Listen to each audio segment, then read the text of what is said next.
So why do we need inequality? Let's just level with each other for a minute. Everyone keeps talking about how society is more equal than it used to be. We hear about how people weren't as poor as they were during the Great Depression. We have more rights, more representation, more visibility, and more. We aren't as poor as those people in those other countries. More. We are middle class. Sure, poverty looks better than it did in 1930. But when I look around today, all I see is poor people. Middle class people have extra money. Most people here do not. For every inspiring campaign we have about progress, life seems to just be getting harder and harder for normal people. The more we work, the more we get taxed. It feels like we're getting equality in all the areas that don't cost the economy a damn thing. The areas that actually decide who lives comfortably and who struggles, those get worse every year. Our culture is celebrating all this surface level fairness and comparing one economy to another to justify the inequality we have here. Yet the material reality underneath what we see is pulling us backward. It's almost like rearranging your living room when the house is on fire. Yes, it looks much better now. But the house around you is still burning down. The house that all the generations that came before us built. The house our ancestors built. Most people will argue that inequality is some vague, unfortunate side effect of our economy. But it's part of the design, not a side effect. It's the fuel. Our economy runs on desperation like a car runs on gasoline. Our economy can't run without it. No one says that out loud. Of course. You're just supposed to work hard and be grateful for the system that allows you to breathe. But if you think about it, when people have stability, when they have options, they negotiate. They push back. They say, fuck off. But when people are desperate, when their rent or mortgage is eating their paychecks alive, and the jobs are vanishing faster than they appear, they say yes to anything. They can't afford not to. And our economy knows that. It straight up depends on it. Like, for instance, look at military recruitment. The recruitment numbers always go up when the economy goes down. Not because patriotism magically spikes, but because people need a paycheck and the economy needs a war. People only gravitate to a job that can kill them if they're desperate. It's the same with prostitution. Every economic shock creates a wave of people suddenly willing to do things they never thought they'd do. Oh, what about labor costs? They go down when fear goes up. Wages, that should be straight up illegal in a modern economy. But when people have no leverage, their bosses don't need to be generous.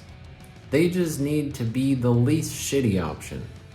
Every sector of our economy that extracts from people becomes more profitable when people become more desperate.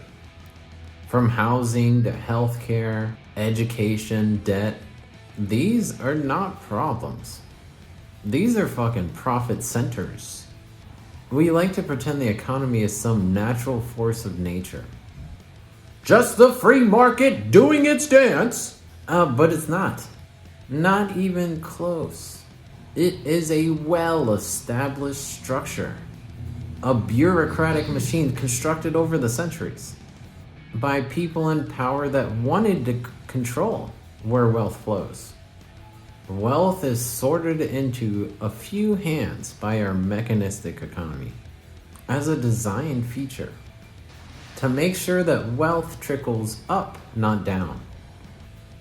Now, there is a way to neutralize the virus at the center of all this. And you don't do it by yelling at rich people. or voting for a politician that promises the most free stuff. That's all noise. The real pressure point, the real leverage, is land. Land is where wealth comes from. Every business sits on it. Every resource comes from it. And the value of that land is created by the people around it, the community, not the owner of that land. Your house gets expensive because other people built good schools or good infrastructure around it, because people built hospitals around it, because there's jobs available, because it's safe. But right now, all that socially created value is captured privately. Landlords sit there collecting rent they didn't create, taxing the rest of us for existing on the planet. That's the original purpose of our mechanized economy, to extract from the existence of demand at the point of its creation, right where our feet meet the earth. Now, a Georgia system flips that. Instead of letting private gatekeepers siphon off all the value that all of us create, it directs the value back to a public trust. And when you do that, suddenly hoarding land becomes unprofitable. Suddenly speculation becomes pointless. Suddenly the ground beneath our feet stops being a choke point that's controlled by people that profit from our desperation, our need to simply exist. And when you fix the flow of wealth at the source, the entire downstream machinery of inequality starts to dry up.